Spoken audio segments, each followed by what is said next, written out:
জনতা দ্রোহের আগুনে ধ্বংসস্তূপ ধানমন্ডি ৩২, মিছিলে গুলির অভিযোগে স্বরাষ্ট্র উপদেষ্টার বাসভবন অভিমুখে যাত্রা, বিচার দাবি।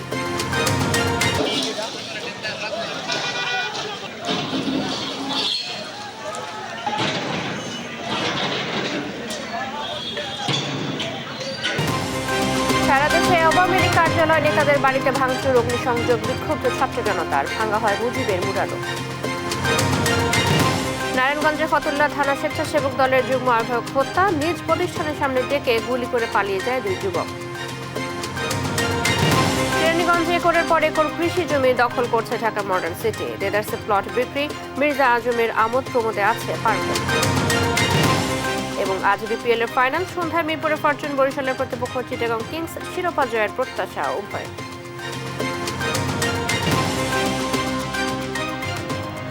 দেখছিলেন সংবাদ শিরোনাম। সংবাদ দুপুরে আপনাদের সাথে আছি চৈতি সরওয়ার। ছাত্র জনতা দ্রোহের তাপে ধ্বংসস্তূপ ধানমন্ডি ৩২, সেখানে এই মুহূর্তে আছেন আমাদের সহকর্মী আলিমুজ্জামান সাফওয়ান। কথা বলবো তার সাথে। সাফওয়ান, সেখানে এখন কি অবস্থা দেখছেন জানাবেন। চৈতি, ছাত্র জনতার যে দ্রোহের আগুন, তার উত্তাপ এখনো ছড়াচ্ছে ধানমন্ডি ৩২ নম্বরে। দেখতে পাচ্ছেন যে আজকে 2 দিন পেরিয়ে গেলেও এখনো কিন্তু এই বাড়িটি ভাঙার যে কার্যক্রম সেটি চলমান রয়েছে এবং নিচে আপনারা দেখতে পারবেন যে এখনো মানুষের একটি উপস্থিতি রয়েছে।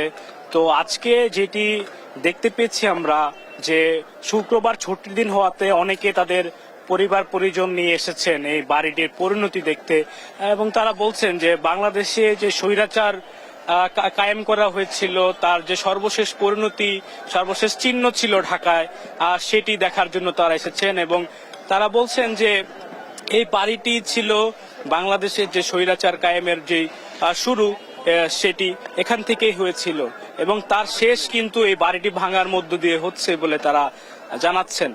এখানে তারা কিন্তু একটি উৎসব করছেন দেখতে পাচ্ছি। তারা ছবি তুলছেন, ভিডিও করছেন। তো এখানকার যে স্মৃতি যতটুকু নেওয়া যায় তার সবটুকু কিন্তু তারা নিচ্ছেন। ভেতরেও দেখতে পাচ্ছেন যে বিপুল পরিমাণ মানুষের উপস্থিতি রয়েছেন। সবার হাতে আমরা মোবাইল ফোন দেখতে পাচ্ছি। সবাই ছোট করে ভিডিও করে রাখছেন, এখানকার যে স্মৃতিটুকু তারা নিচ্ছেন। অনেকে আবার এই বাড়ির যে দেয়াল রয়েছে, দেয়ালে তারা লিখে দিচ্ছেন তাদের যে কথাগুলো, সেটি লিখে দিচ্ছেন। এবং স্বৈরাচার সরকারের যে পরিণতি এমনটি হয় এবং ভবিষ্যতে যদি এই কাজটি কেউ করতে চায়, বাংলাদেশে আবারও স্বৈরাচারের জন্ম দিতে চায়, তাদেরও পরিণতি একই হবে বলে তারা আবার হুঁশিয়ারিও কিন্তু দিচ্ছেন। তো বুলডোজার কর্মসূচি শেখ হাসিনার যে বক্তব্য সেটি কেন্দ্র করে শুরু হয় এবং সেটি কিন্তু একে একে ঢাকা থেকে শুরু হয়ে সারা দেশব্যাপী ছড়িয়ে গেছে এবং সারা দেশের যে আওয়ামী লীগ নেতাদের যে বাড়ি ছিল সেগুলো ভেঙে ফেলা হয়েছে, সেগুলোতে আগুন দেওয়া হয়েছে। পাশাপাশি আওয়ামী লীগের যে কার্যালয়গুলো ছিল জেলা শহরগুলোতে, সেগুলো একেবারে ভেঙে গুড়িয়ে দেওয়া হয়েছে। আর ঠিক এর ব্যতিক্রম কিন্তু এখানেও নয়। এই দেখতে পাচ্ছেন যে যেভাবে পারছেন এখানকার দেয়ালগুলো ভেঙে একটি টুকরো হলেও তারা তাদের সঙ্গে করে নিয়ে যাচ্ছেন। তো সকাল থেকে একই রকম চিত্র আমরা দেখতে পাচ্ছি। কেউ কেউ আবার স্লোগান দিচ্ছেন, তারা দাবি করছেন যে শেখ হাসিনা যেহেতু দেশ থেকে পালিয়ে গেছে, তাকে দেশে ফিরিয়ে এনে তার যেই বিচার সেটি করতে হবে। এই যে রক্তের দাগ তিনি বাংলাদেশের মাটিতে রেখে গেছেন, সেটি মুছার জন্য হলেও তাকে ফিরিয়ে আনতে হবে, এমনটি কিন্তু তারা দাবি করছেন। এবং আরো যেটি জানিয়ে দিতে চাই, এখানে 3টি ভবন রয়েছে, আর 3টি ভবনে কিন্তু একই চিত্র, লোকজনের উপস্থিতি রয়েছে। তারা যেভাবে পারছেন বাড়িগুলো ভাঙছেন এবং ব্যক্তিগত সরঞ্জাম তারা নিয়ে এসেছেন এই বাড়ি ভাঙার জন্য। তো আমরা কিন্তু এই মুহূর্তে উপরের দিক থেকে আপনাদেরকে দেখানোর চেষ্টা করছি। আপনারা দেখতে পাচ্ছেন যে এখনো কিন্তু এই জায়গার যে পরিস্থিতি সেটি গত 2 দিনের মতোই রয়েছে, যেটি গত 2 দিন আগে রাত 8টা থেকে শুরু হয় বুলডোজার কর্মসূচি, বিক্ষুব্ধ জনতার কর্মসূচি, আর সেটি এখনো আসলে এখানে চলছে বলে আমরা দেখতে পেরেছি। তো ধানমন্ডি 32 থেকে আমার কাছে এই ছিল সর্বশেষ খবর। চৈতি। সাফওয়ান, ধন্যবাদ আপনাকে। ধানমন্ডি 32 থেকে সেখানকার সবশেষ খবর জানাচ্ছিলেন সহকর্মী সাফওয়ান।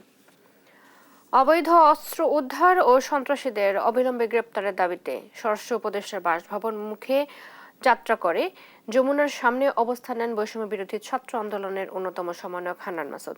এদিকে পিজি হাসপাতালের পুরাতন নামে প্রত্যাবর্তন ও দেশ থেকে মুজিববাদ বিলুপ্ত করতে হাসপাতালটির নাম ফলক ভাঙচুর করে ছাত্র জনতা। অন্যদিকে বনানীর শেখ সেলিমের বাসায় ভাঙচুর ও আগুন দেয় বিক্ষুব্ধ জনতা। কায়েস রাহাতের রিপোর্ট। স্বৈরাচারী হাসিনার উস্কানির প্রতিবাদ মিছিলে গুলিবর্ষণের ঘটনা ঘটেছে নোয়াখালীর হাতিয়ায়। এরই প্রেক্ষিতে বৃহস্পতিবার রাতে সামাজিক যোগাযোগ মাধ্যমে স্বরাষ্ট্র উপদেষ্টার বাসভবন অভিমুখে রওনা দেওয়ার কথা ঘোষণা করেন বৈষম্য বিরোধী ছাত্র আন্দোলনের অন্যতম সমন্বয়ক আব্দুল হান্নান মাসুদ। পরে পুলিশের ব্যারিকেডের মুখে প্রধান উপদেষ্টার বাসভবন যমুনার পাশে অবস্থান নেন তারা। দাবি করেন অবিলম্বে সব সন্ত্রাসীদের বিচার ও অবৈধ অস্ত্র উদ্ধারের। আজকে শেখ হাসিনার ভাষণের প্রতিবাদে সাধারণ শিক্ষার্থীরা যখন মিছিল শুরু করে, যখন সাবেক এমপির বাসভবনের সামনে দিয়ে যেতে থাকে, তখন তাদের উপর লেজার লাইট ব্যবহার করে তাদেরকে চিহ্নিত করে তাদের উপর গুলিবর্ষণ করা হয়। আমি বারবার রিকোয়েস্ট করেছি যে আমার এখানে এত অস্ত্র, আপনার অস্ত্রগুলো উদ্ধার করেন। আজ পর্যন্ত কোনো একটা যৌথ অভিযান চালানো হয় না। এদিকে দেশ থেকে ফ্যাসিস্ট মুজিববাদকে বিলুপ্ত করতে রাজপথে নেমেছে সাধারণ ছাত্র জনতা। গেল রাতে পিজি হাসপাতালের প্রধান ফটক থেকে শেখ মুজিবের নাম ভেঙে ফেলা হয়। সেখানে থাকা সাধারণ মানুষ বলেন, ফ্যাসিস্ট উত্থান ঠেকাতে দেশ থেকে মুজিববাদ চিরতরে মুছে ফেলতে হবে। বাংলাদেশের মানুষ এখন যে স্বৈরাচারী হাসিনাকে বিতাড়িত করে, তার বাবার যেই স্মৃতিচারণ, যে মুজিব পূজাকে বাংলাদেশ থেকে বিতাড়িত করেছে। ফ্যাসিবাদের যে চিহ্নগুলো রয়েছে সেগুলোকে মুছে দেওয়ার জন্য তারা কিন্তু গতকালকে কাজ করেছে। অন্যদিকে পতিত স্বৈরশাসকের অন্যতম নেতা শেখ সেলিমের বনানীর বাসায় ভাঙচুর ও আগুন দেয় বিক্ষুব্ধ ছাত্র জনতা। প্রত্যক্ষদর্শীরা জানায়, ভাঙচুরের পর রাত 12টার দিকে ভবনে আগুন দেয়া হয়। 12টার পরের থেকে শুরু করছে, প্রায় 20-30 জন লোক আসছে, সবাই এসে ভাঙচুর করছে, ভাঙচুর করে আগুন ধরে আগুন লাগানোর পরে আসছি আমাদের মালিকের বাড়ি রক্ষা করার জন্য। কায়েস রাহাত, দেশ টিভি, ঢাকা। শেখ হাসিনার ভাষণের প্রতিক্রিয়ায় রাজধানী সহ সারা দেশে ভাঙচুর, অগ্নিসংযোগ করেছে বিক্ষুব্ধ ছাত্র জনতা। রাজশাহী, কিশোরগঞ্জ, ফেনী, খুলনা, নারায়ণগঞ্জ সহ আরও কয়েকটি জেলায় আওয়ামী লীগ নেতাদের বাড়ি কার্যালয়ে ভাঙচুর ও আগুন দিয়েছে বিক্ষুব্ধ ছাত্র জনতা। ভাঙা হয় মুজিবের মুরালও। সহকর্মীদের পাঠানো তথ্য ছবিতে সালমা জাহানের রিপোর্ট। রাজশাহী সিটি কর্পোরেশনের সাবেক মেয়র AHM খায়রুজ্জামান লিটনের নগরীর উপশহরের বাড়ি বুলডোজার দিয়ে গুঁড়িয়ে দেওয়া হয়েছে। বৃহস্পতিবার রাত 11:30টার দিকে এ ঘটনা ঘটে। বুলডোজার কর্মসূচির অংশ হিসেবে গাইবান্ধা জেলা আওয়ামী লীগের কার্যালয় গুঁড়িয়ে দিয়েছে বৈষম্য বিরোধী ছাত্র জনতা। আজ যে আমরা এতদূর পৌঁছাইতে পারবো, আজ এটা হয়তো আমাদের একটা শান্তিময় দিন লাগতেছে। ফ্যাসিস্টের আস্তানা আমরা এখান থেকে ইনশাআল্লাহ সারা জীবনের জন্য তুলে দিব। জয়পুরহাটের পাঁচবিবি পাঁচমাথা মোড়ে স্থাপিত বঙ্গবন্ধুর মুরাল বৃহস্পতিবার রাত 9:30টার দিকে ভাঙচুর করে ছাত্র জনতা। বগুড়াতেও বুলডোজার দিয়ে গুঁড়িয়ে দেওয়া হয়েছে আওয়ামী লীগের কার্যালয়। এছাড়া ভাঙচুর করা হয় জাসদ ও জাতীয় পার্টির অফিস। শেখ হাসিনাকে একটা কথাই বলতে চাই, আসেন আমরা খেলার জন্য প্রস্তুত আছি। আপনি কখন আসবেন? 16 বছরের ইতিহাস, বঞ্চনার ইতিহাস। সারা বাংলাদেশে ভারতীয় জলদাসের বিরুদ্ধে আমরা আমাদের আন্দোলন, আমাদের অ্যাকশন আমরা অব্যাহত রেখেছি। এদিকে কিশোরগঞ্জের সাবেক রাষ্ট্রপতি আব্দুল হামিদের বাড়িতে ভাঙচুর করে আগুন দিয়েছে বিক্ষোভকারীরা। এছাড়া বুলডোজার দিয়ে জেলা আওয়ামী লীগ কার্যালয় গুঁড়িয়ে দেওয়া হয়।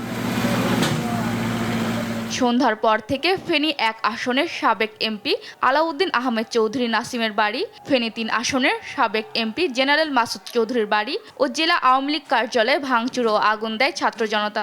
আমরা চাই না ওরা আর এই বাংলাদেশে পুনর্বাসন হোক। সো আমরা ওদেরকে রুখে দিতে ইনশাআল্লাহ এই জুলাই আগস্টের বিপ্লবী ছাত্ররা এখনো জাগ্রত আছে, আগামীতেও জাগ্রত থাকবে। খুলনার দিঘলিয়া উপজেলার নগরঘাটে রাত 9টায় শেখ হাসিনার গোডাউন ভাঙচুর ও লুটপাট করেছে বিক্ষুব্ধ ছাত্র জনতা। রাত 9টার পর ছাত্র জনতার উত্তেজনা ছড়িয়ে পড়ে ভোলাতেও। পৌরসভা কার্যালয়, জেলা পরিষদ, জেলা প্রশাসক কার্যালয়ের বঙ্গবন্ধুর 3টি মুরাল এবং বাংলা স্কুল মোড় চত্বরে অবস্থিত জেলা আওয়ামী লীগের কার্যালয় ভেঙে গুঁড়িয়ে দেওয়া হয়। নারায়ণগঞ্জের চাষারায় অবস্থিত সাবেক সংসদ সদস্য শামীম ওসমানের বাড়ি ভাঙচুর করে আগুন দিয়েছে বিক্ষুব্ধ জনতা। বৃহস্পতিবার রাত 7:30টার দিকে কয়েকশো মানুষ জড়ো হয়ে বুলডোজার দিয়ে 2 তলা বিশিষ্ট ভবনটি ভাঙা শুরু করে। ময়মনসিংহ নগরীর পাটগুদাম ব্রিজ মোড়ে জয় বাংলা চত্বর গুঁড়িয়ে দেয় বিক্ষুব্ধ ছাত্র জনতা। সালমা জাহান, নিউজ ডেস্ক, দেশ টিভি। শেখ হাসিনা ভাষণের প্রতিক্রিয়া সারা দেশে ভাঙচুর অগ্নিসংযোগ করেছে বিক্ষুব্ধ ছাত্র জনতা। বগুড়া, খুলনা ও ময়মনসিংহের পরিস্থিতি জানাতে যুক্ত হব সহকর্মী সঞ্জু রায়, নূর ইসলাম রকি ও ইলিয়াস আহমেদের সাথে। প্রথমে যেতে চাচ্ছি বগুড়ায়। সঞ্জু, এখন কি পরিস্থিতি বিরাজ করছে সেখানে জানাবেন?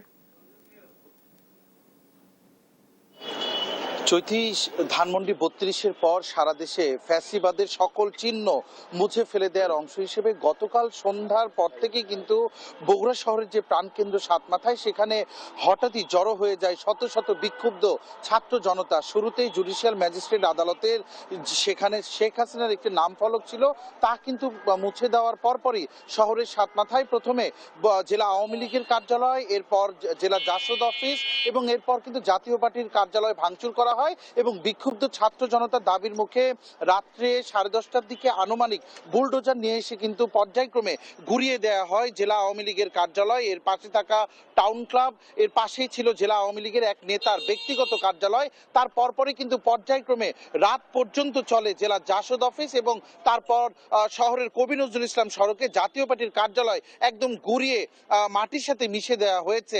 এখন কিন্তু এই জায়গাটি সম্পূর্ণরূপে ধ্বংসস্তূপে পরিণত হয়ে রয়েছে। আর সকাল থেকে কিন্তু আজকে আর নতুন করে কোনো কর্মসূচি আমরা দেখিনি। কালকে রাত অবধি আমরা যেটা দেখেছি, তারা যে বুলডোজারটি এনেছিল, বারবার সেই জ্বালানি তেল শেষ হয়ে যাচ্ছিল। সেই ছাত্র জনতা নিজেদের পকেটের টাকা দিয়ে তারা কিন্তু তেল কিনেছে, আবারও বুলডোজারে ভরেছে এবং তারা কিন্তু এই যে মাটির সাথে মিশিয়ে দেওয়ার যে তাদের কার্যক্রম, তা কিন্তু শেষ করেই তারা ঘরে ফিরেছে। আমরা একটু সরাসরি কথা বলবো জাতীয় নাগরিক কমিটির একজন সংগঠক অ্যাডভোকেট জিমের সাথে, যে আপনাদের যে গতকালকের যে কর্মসূচি ছিল, এর পিছনে আসলে উদ্দেশ্য কি ছিল এবং এখন আপনাদের আর নতুন কোনো কর্মসূচি আছে কিনা? জি, ধন্যবাদ। আপনারা জানেন যে সারা বাংলাদেশে আমাদের একটি বুলডোজার কর্মসূচি গ্রহণ করা হয়েছে। এই কর্মসূচিটির মূল উদ্দেশ্য ছিল শেখ হাসিনা যে ছাত্র জনতার প্রতি ভাষণ দেবেন বলে একটি ঘোষণা দিয়েছিলেন। আপনারা দেখেছেন যে একটি গণহত্যার মাধ্যমে তিনি কিন্তু বাংলাদেশ ছেড়ে পালিয়েছেন, কিন্তু এখনো পর্যন্ত আওয়ামী লীগের নেতাকর্মী সহ শেখ হাসিনা কারোর মধ্যে কোনো অনুশোচনা দেখা যাচ্ছে না এবং তারা বারবার আমাদের উপরে আবার প্রতিশোধের হুমকি দিয়ে আসছিল। তো তারই প্রেক্ষিতে ছাত্র জনতা যে এখনো একতাবদ্ধ রয়েছে এবং বিভিন্ন জায়গা থেকে কথা শোনা যাচ্ছিল যে এখন আর ছাত্ররা ডাকলে লোক আসবে না, ছাত্রদের সঙ্গে আর এখন কেউ নেই। তো এই মেসেজটা দেওয়াই আমাদের আসলে মূল উদ্দেশ্য ছিল, যে ছাত্র জনতার যে ইউনিটি সেটি আসলে নষ্ট হয়নি এবং যে কোনো সময় যে কোনো থ্রেট যদি তাদের সামনে যদি আসে এবং তারা সম্মিলিতভাবে সেটা প্রতিরোধ করতে পারবে এবং সারা দেশে এই যে ফ্যাসিবাদের যে চিহ্নগুলো রয়েছে সেগুলোকে আমরা মুছে দেওয়ার পরিকল্পনা গ্রহণ করে এই বুলডোজার কর্মসূচি ঘোষণা করা হয়েছে। জনাব জিম, আপনাকে ধন্যবাদ। চৈতি, আপনি শুনছিলেন আসলে 5 আগস্টের পরেও কিন্তু ভাঙা হয়নি জেলা আওয়ামী লীগের কার্যালয় কিংবা জাতীয় পার্টির কার্যালয়। ছাত্র জনতা গতকাল যেটি আমাদেরকে জানিয়েছে যে বিদেশে বসে শেখ হাসিনা যেভাবে ছাত্র জনতাকে উস্কে দিয়েছিল, তাদেরকে এখনো যেভাবে দোষারোপ করে যাচ্ছে, তারই ফলশ্রুতিতে কিন্তু বিক্ষুব্ধ ছাত্র জনতা এত মাস পর এসে গতকালকে কিন্তু এই বুলডোজার কর্মসূচি তারা পরিচালনা করেছে। চৈতি, বগুড়া শহরের সাতমাথা থেকে জেলা আওয়ামী লীগের কার্যালয় যেটি ধ্বংসস্তূপে পরিণত হয়েছে, তা নিয়ে আমার কাছে এটি ছিল সর্বশেষ। এই বিষয়ে আরো খবর জানবো আমরা সরাসরি চলে যাচ্ছি খুলনায়, সেখানে রয়েছে আমাদের সহকর্মী রকি।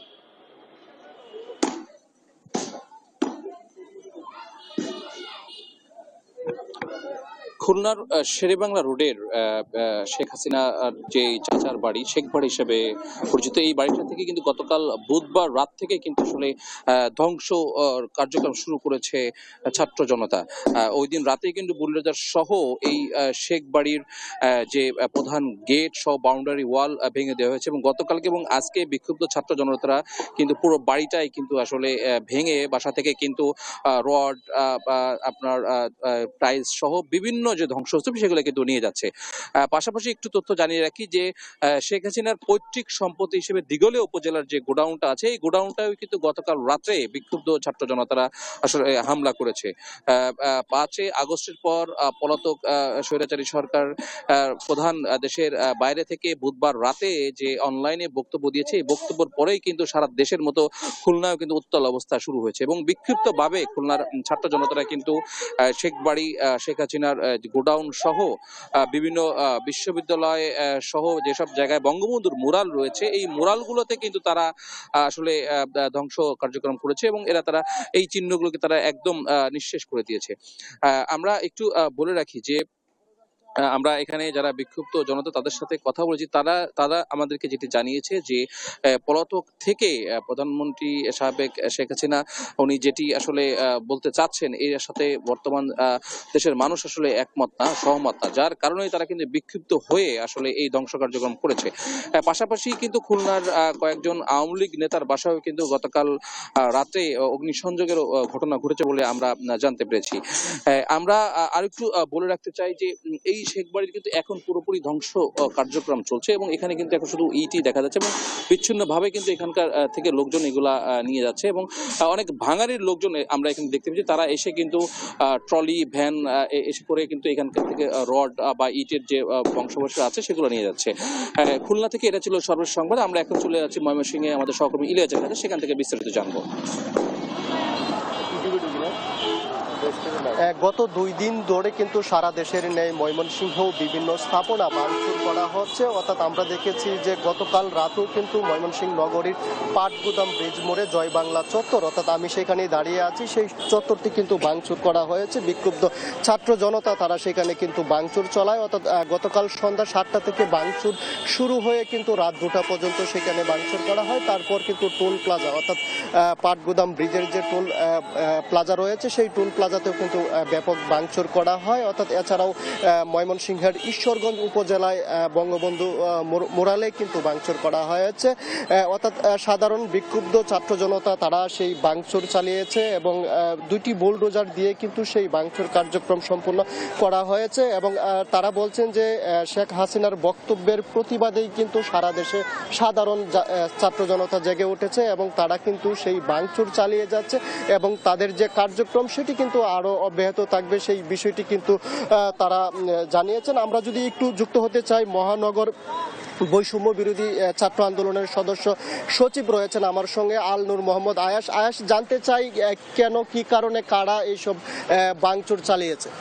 আপনারা জানেন ফ্যাসিস্ট সরকার দীর্ঘ 17টি বছর সারা বাংলাদেশে এককভাবে বিভিন্ন রকম স্থাপনা চালিয়ে গিয়েছে। যে স্থাপনাগুলো করতে সাধারণ মানুষ, শ্রমজীবী, সকল পেশাজীবী মানুষের অর্থ এটার উপর নির্ভরশীল। সেই অর্থে কেউ কোনো ব্যক্তিগত পূজা করতে পারে না। তার ধারাবাহিকতায় ফ্যাসিস্ট সরকার এখন বর্তমানে ভারত পলায়নে আছে, এটা আমরা সকলে জানি। তার ভিডিও বার্তায় উস্কানোমূলক কথাবার্তায় ছাত্র জনতা, বৈষম্যবিরোধী ছাত্র আন্দোলন থেকে শুরু করে সাধারণ মানুষ এবং সকল পেশাজীবী, শ্রেণীজীবী মানুষ আবারও ক্ষিপ্ত হয়েছে এই ভিডিও বার্তার মাধ্যমে। তার ধারাবাহিকতায় আপনারা জানেন এটা আমাদের ময়মনসিংহ বিভাগ, এই ময়মনসিংহ বিভাগে প্রায় 2 থেকে 2.5 কোটি টাকার মতো বিভিন্ন জায়গায় এই সকল স্থাপনা রয়েছে। যে স্থাপনাগুলোতে যদি অন্য কোনো ধর্মীয় প্রতিষ্ঠান হতো তাহলে এটা মানুষের কাজে লাগতো।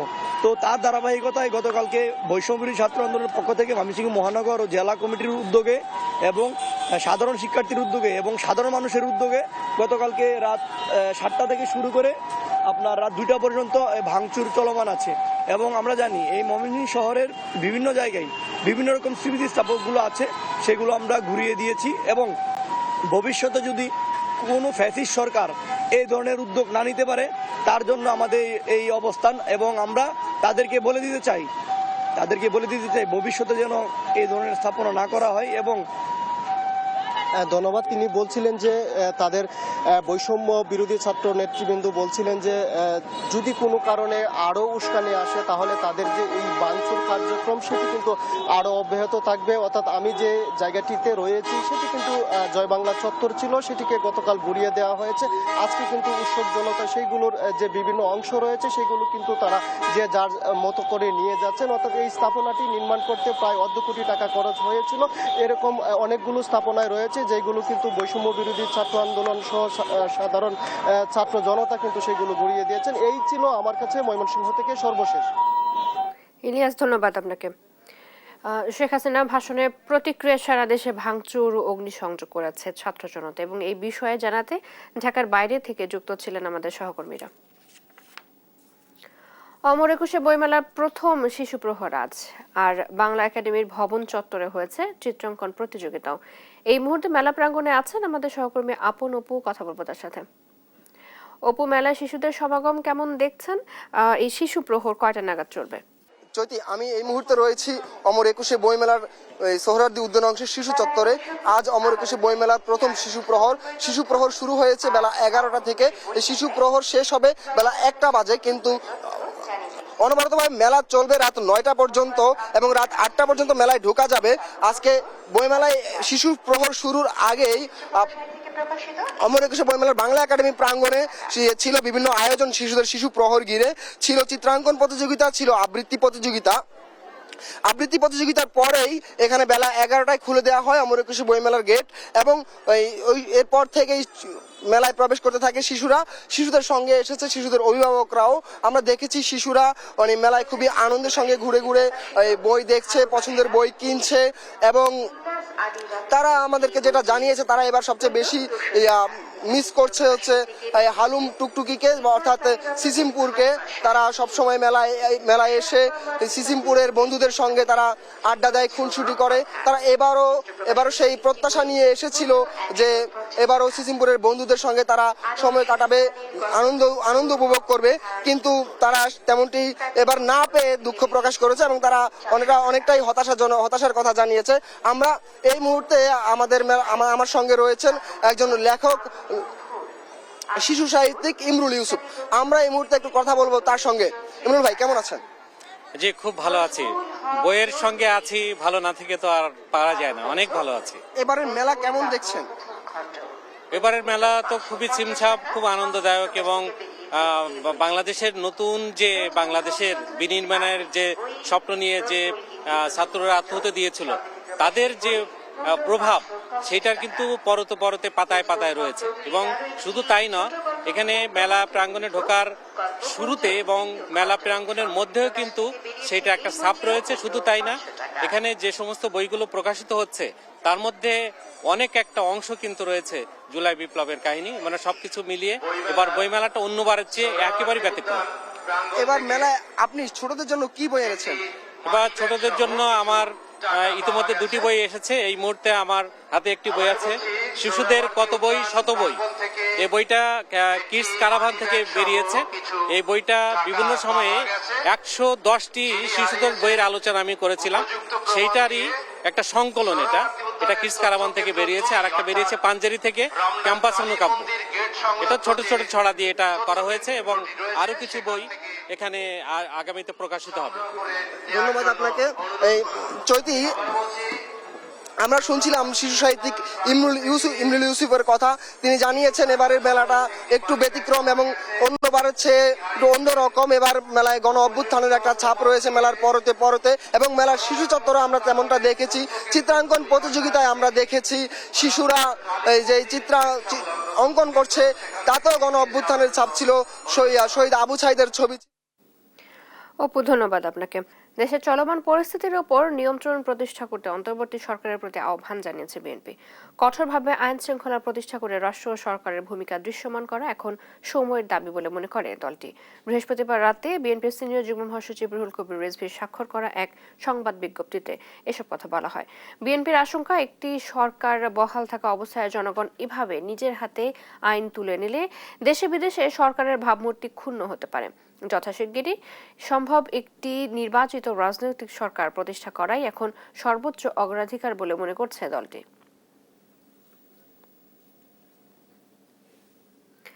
নারায়ণগঞ্জের ফতুল্লা থানা স্বেচ্ছাসেবক দলের যুগ্ম আহ্বায়ক মামুন হুসাইনকে গুলি করে হত্যা করেছে দুর্বৃত্তরা। শুক্রবার ভোররাতে ফতুল্লার পূর্ব লালপুর রেললাইন এলাকায় তার ইট বালু ব্যবসা প্রতিষ্ঠানের সামনে মামুনকে গুলি করে হত্যা করে দুর্বৃত্তরা। প্রতিষ্ঠানটির কর্মচারী জানায়, রাত 2টায় ইট বালু সিমেন্ট লোড আনলোড শেষে বাড়ি ফিরে যান মামুন। পরে ভোর 4:45টায় তাকে বাসা থেকে মোবাইল ফোনে প্রতিষ্ঠানের সামনে ডেকে এনে হঠাৎ গুলি করে 2 যুবক পালিয়ে যায়। গুলিবিদ্ধ অবস্থায় খানপুর 300 বিশিষ্ট হাসপাতালে নিয়ে গেলে কর্তব্যরত চিকিৎসক তাকে মৃত ঘোষণা করে। পরে পুলিশ ময়নাতদন্তের জন্য মরদেহ নারায়ণগঞ্জ জেনারেল হাসপাতালের মর্গে পাঠায়।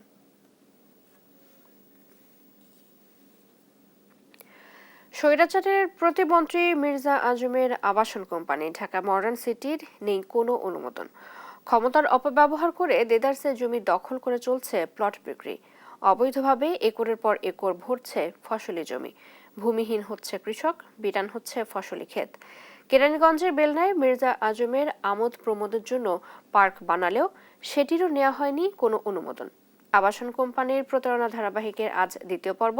শাহাদাত নিশাদ জানাচ্ছেন বাকিটা। ক্যামেরায় ছিলেন অঞ্জন বর্মন।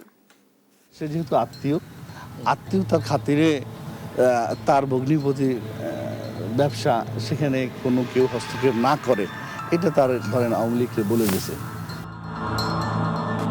কেরানীগঞ্জে কয়েকশো একর জুড়ে বিস্তীর্ণ ঢাকা মডার্ন সিটি। স্বৈরাচারের প্রতিমন্ত্রী মির্জা আজমের বোনজামাইয়ের নামে এটি গড়লেও তোয়াক্কা করেননি সরকারি কোনো অনুমোদনের।